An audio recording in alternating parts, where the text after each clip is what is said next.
and you're watching FRCD on CAN TV. Family Resource Center on Disabilities is the Region 1 Parent Training and Information Center of Illinois.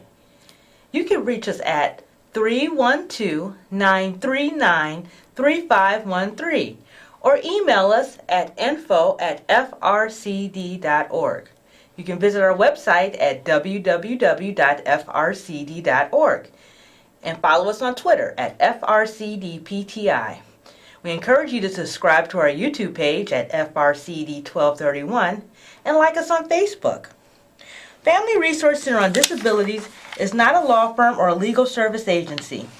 Family Resource Center on Disabilities will not provide any type of services that may be construed as practicing law, including but not limited to giving legal advice, drafting legal documents, or representing families in any type of legal proceeding.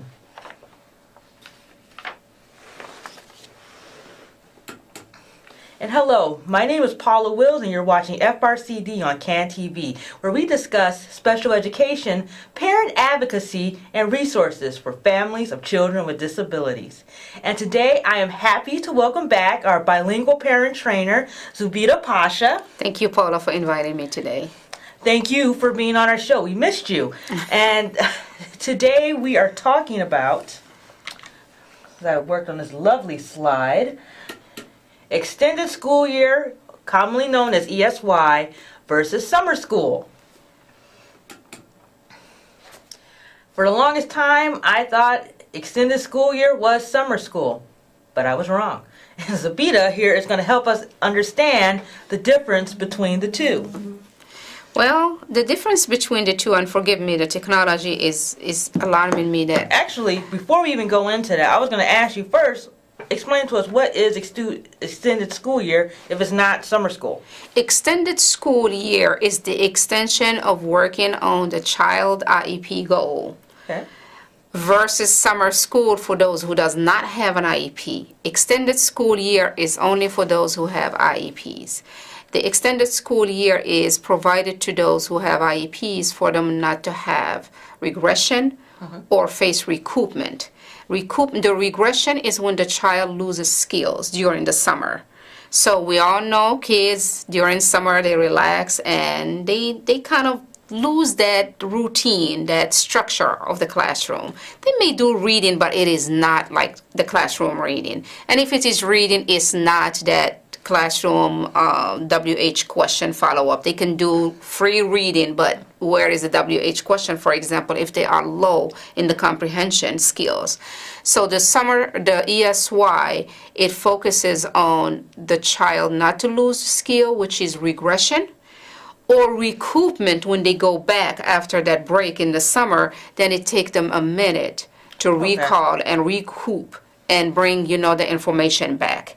ESY require data collection. Okay, so I'm going ahead of myself. Yeah, no worries, because if I'm understanding you correctly, so for example, if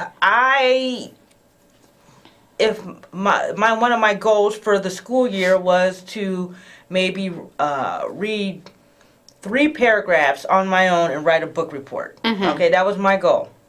So maybe during the summer to ensure that, and I meet this goal, or you continue to work on it for the purpose of meeting the goal. Okay, so maybe I didn't meet the goal, or you are making a small progress, and in the same time, some of the disability criteria has regression. Okay. My child who has autism, she forgets, with the ADHD, she forgets information. Okay. She does not retain it. The only way she retains is with consistency. That means there is no break for us. And it's not okay to say this, but that's how it is with her. For her to meet the goals, it has to be a continuum of work.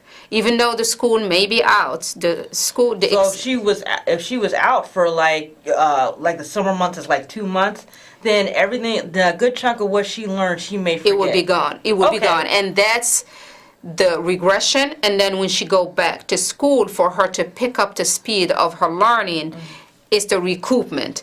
Now, the expectation of for the student when they go back to school, they have to dive in, right? There is an adjustment, but it will not take 3-4 weeks.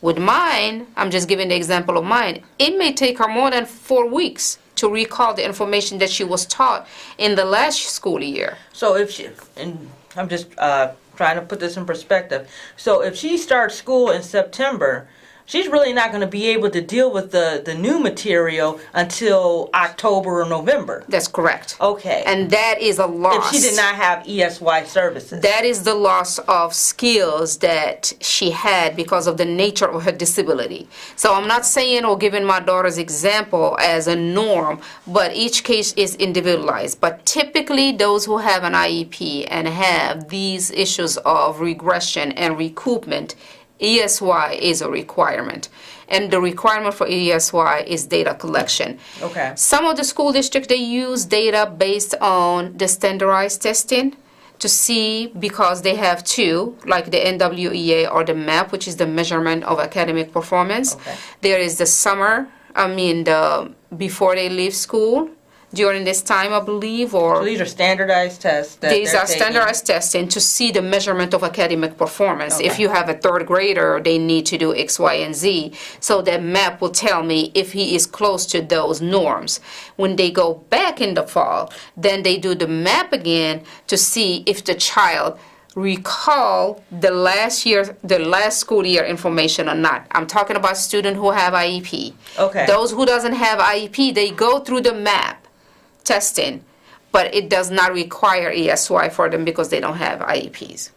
Okay. But they have summer school, which we will discuss in a minute. Okay, so I kind of want to look at some of the key points of the extended school year before we go into summer school. So, and correct me if I'm wrong. So, the extended school year, you must have an IEP. That is correct. All right. Typically, extended school year refers to summer programs, and it includes all school services that happen outside the regular school day. After school tutoring is one kind of ESY service. So, before we go into that, so when they're saying includes all school services that happen outside the regular school, so what do they mean? Related services, for example, speech, occupational therapy, physical therapy, all of the above. When a child has an IEP and has goals, they have to work on all the goals. Now, I have seen through my daughter's goals and ESY that some clinicians are not available during that ESY that summer. Okay. So what they do, they skip. For example, we skipped 2 years. I think we skipped social work. They were not available. They had a shorters, and we could not have that social work. So we kind of, us as a family, would settle for the other areas like the academics and speech and OT and other areas. So that's what they mean by all the services during the regular school. But again, It's individualized. It's individualized, and it's also by school district. It's by school district. I want to mention something that is not in this slide. The ESY is also linked to the LRE. Okay. When we talk about the least restrictive environment. Correct. When we talk about the extended school year services or program, it has to be in the least restrictive environment. If you have a child who is in a self-contained and their IEP said self-contained, then ESY very likely would be in a self-contained. Right. If you have a child who is in a resource, right, he does not spend the majority of his day in the special education setting. They spend the majority of his day in general education with support, right? Right. But the ESY that is offered will say, no, the only thing that is available for us now is the self-contained for all students. Parents should not settle for that. ESY is directly linked to the least restrictive environment. So that's definitely something you want to keep in mind. Yes. So if you show up on the first day of class and your child has been in a general ed class with maybe a pull-in teacher or push-in. Push-in teacher, then coming in and helping your child with their studies, then that's the way it should look during the summer. Yeah. If you show up and your child is put in a self-contained classroom and that's not what is in their IEP, then yeah, you should have a discussion. That's correct. The after-school tutoring is one kind of ESY services. Some of the school, they do it that way. Okay. They kind of make the child not regress by providing the after-school services. During summer, it may not happen, but they do it throughout the year, so the child will be consistent and master the skills that they are afraid they will lose during summer. Yes, and I'm glad you brought that up, because hence, like when we say extended school year, as I said, I was saying that we thought that could be that summer school, but clearly it's not, and that is a good example. After school tutoring, you are in a way extending the school year, but it's not necessarily happening in the summer. ESY simply is to continue working on the goals that are outlined in the IEP, so the child or the student will not regress or will not have recoupment. And recoupment is a waste of time, because you are going to go backward before you go forward with the new school year. Which puts the student further behind. That's right. The gap get a little bit wider. Okay, so let's talk about just basic summer school. I've been there. I did it too. Summer school is for those who may have some issues with the learning, their grades are not okay, and the school decided to put them in summer school. Some of the schools, they have enrichment program where they want the child to pick up speed in the curriculum, for example.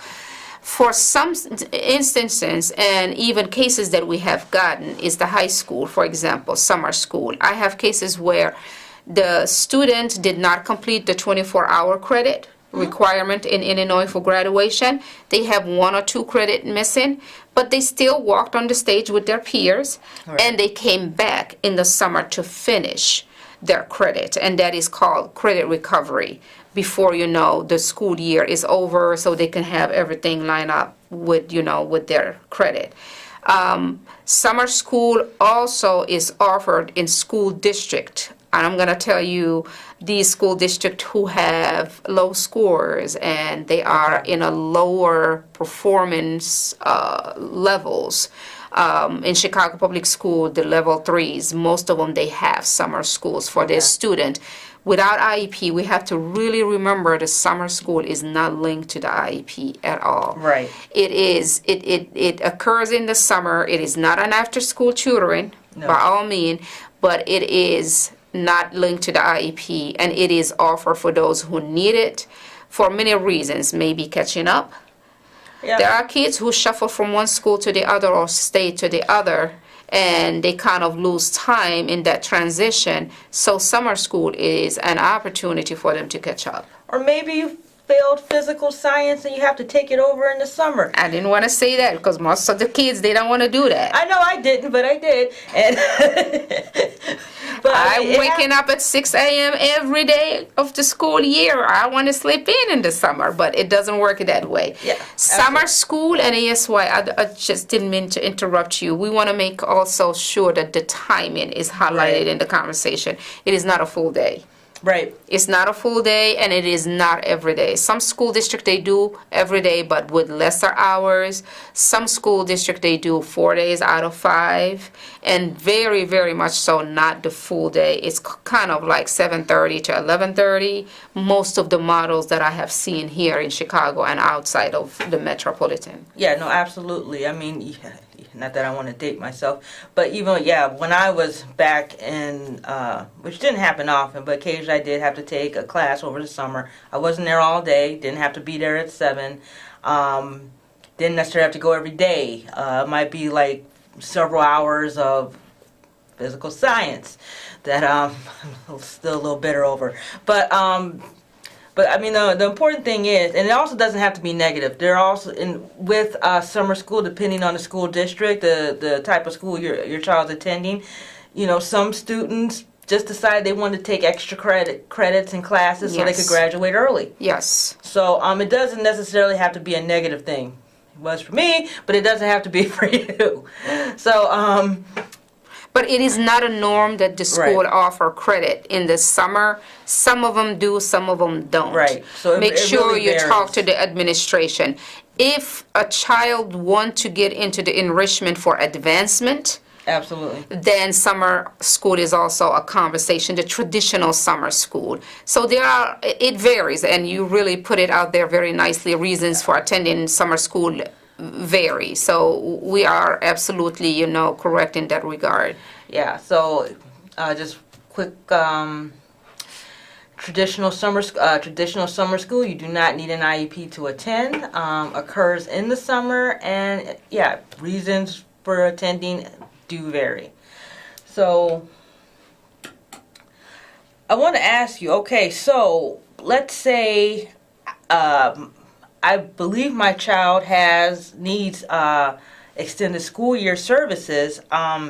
It's not in the IEP. How do I request or address this with the IEP team? The first step is to request it in writing, our Right. model as an advocate, Always? always in writing, and request most importantly the data. Okay. The data, which is what we talked about, the testing, when they came in the beginning of the school year and then the spring before they are going to leave, and compare. If you see during that September, October testing that the scores are down, right? Right. And then when they came back from the winter break, and then there was a continuum, and then the score becomes steady, that tell you right there that the student need support, and there is regression nuances, and there is recoupment issues that may occur. So the best way, or the appropriate way, because we preach appropriate, the appropriate way is to do it in writing, requesting the data. Absolutely. And come together to the table as a team to make the determination. There are instances where the family or the student have been denied ESY, and they were never given an explanation. Please request an explanation why there is a denial of ESY. And again, you have to really focus on those two things, regression and recoupment.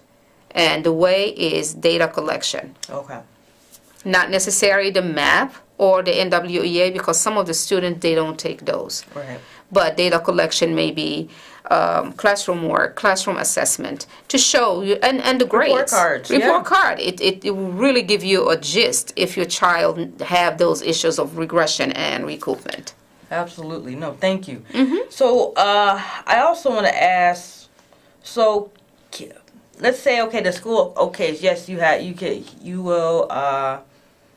can have extended school year services. Can I attend summer school and utilize extended school year services, even because they're not the same thing? No. Okay. ESY is different from summer school. Right. ESY is strictly for those who has an IEP. Right, but let's say I have an IEP, but I also want to take enrichment classes in summer school. Can I do that? No. Okay. It has to be determined by the team. If you are working on your goal, I don't think the time will be enough for you to Okay. work on enrichment or advance in one credit and what have you. This is just, out of my head. Student who has IEPs and take ESY, they are in greater needs. Okay. Okay? It does not mean we are not thinking about high expectations. We all the time preach high expectations for those who have significant needs. Everybody can accomplish and do with support. However, we have to focus on those two things. And We don't that's- I want like them to that. regress. I like that you said that, focus. We have to So- focus on regression and recoupment. Yeah, so if you're focused, yeah, and I mean, as I said, every student is different, but yeah, if you're focusing on retaining and the concerns about recouping, then maybe taking that extra credit or extra course, may interfere with that and make things worse. And also, you got to think about it, it's summertime, so how much everybody's out and you're pulling all this extra time in school, and not to mention the extra study time. So, there's a good chance of burnout when you start adding on a lot of extra stuff. Or am I wrong? No, you are right. You are right. It's common sense and it's reasonable what you're saying. The children, they need to rest. And the parent definitely will need to rest. And the summer is a great opportunity to where we have to kind of reflect and do some searching or some reading or just kind of have conversation with other parents, because during the school year is pretty hectic. Yeah. You're dealing with the school, you're dealing with the child, the doctor, all of or life. You're dealing with life. It's the everyday thing, but in the summer you don't have the pressure, at least, of the school. Absolutely. And an IEP meeting or a behavioral challenge or an expulsion or anything of that. So you have time to kind of reflect. So when I'm saying summer is good for us to kind of cool off and the children recoup, and also teach them and help them how to do independent work.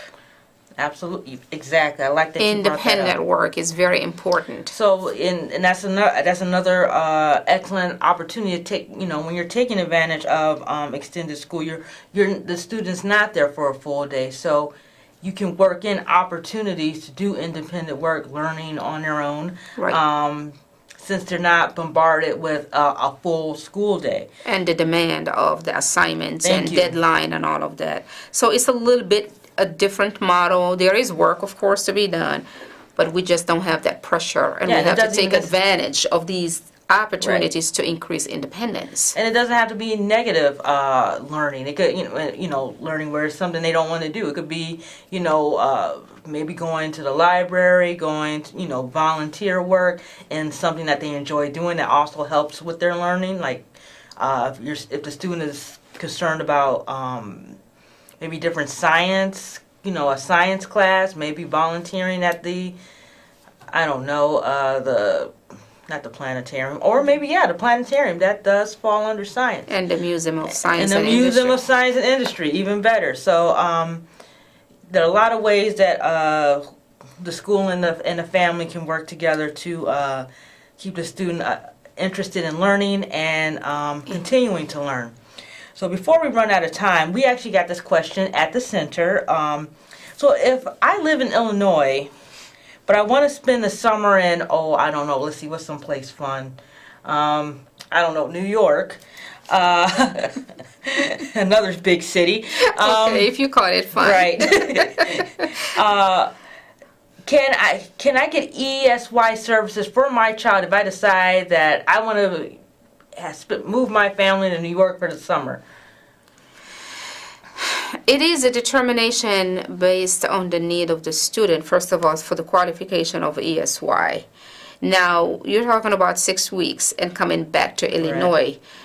Reasonably, we have to think about that transition. You move into somewhere where the child is not familiar. And under IDEA, if you are doing the transmittal of your child's IEP services, you have to do it the right way, informing the New York School District that you are coming and you want to discuss with them these things. And it should be way before that decision, not before the travel time. Like, let's say we're traveling in later in June, and we have to have the conversation with that school district like late April to give us room to see if you want to do it through the law, which is the transmittal of the IEP and transmittal of the records. That's different. Solely ESY, because I'm afraid for my child to lose skills, you can open a conversation with the team to see if they have other ways and means to provide services while he is in another district. Prior to the show, we talked about a virtual model. Technology today is very helpful. They can do a Google class, for example, where they can access the curriculum. So there are many ways and means to discuss the uniqueness of our children's needs. If you have to go to New York really for that summer to just relax, and it's a fun place as you describe it, I've never been there, then we have to have options and conversation. The first one, as I said, if you want to transmit the records and the IEP, it's going to take a minute to see, first of all, if that IEP will be applied in New York. And that's another show that we can talk about. Yeah, that is a whole other show. If you want to Going to school in New York. Right. If you want to do only the ESY because you're afraid for your child to lose skills, you have to open the conversation with the team and be open to their suggestion. Suggest also if there is another way, YouTube, for example, for science or whatever. So we're like we're pretty much done because we're out of time. But I want to thank you. I should have asked you that first. But, It's okay. But thank you so much, Zabita, for being You're on the show welcome. today. And everyone out there, have a wonderful month. Thank you all.